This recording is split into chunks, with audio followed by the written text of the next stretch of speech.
ह्या देशात असं नेतृत्व करू शकणारा माणूस न होणे असे आदरणीय अजितदादा जातात.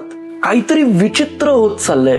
म्हणजे आजकाल तर प्लेन क्रॅश का काहीतरी जाळपोळच होतोय, कुठेतरी आगच लागते, कुठेतरी हे सगळं काय गुरुजी, हे काय होतंय?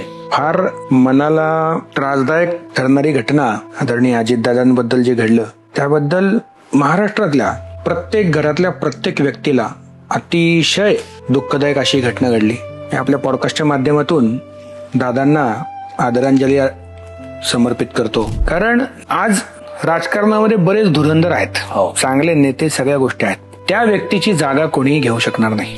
ऍडमिनिस्ट्रेशन आणि या सगळ्या गोष्टींवर जी पकड होती, त्या माणसाची जी एनर्जी होती, त्या दादा चालत निघाले तरी बऱ्याच गोष्टी घडायच्या.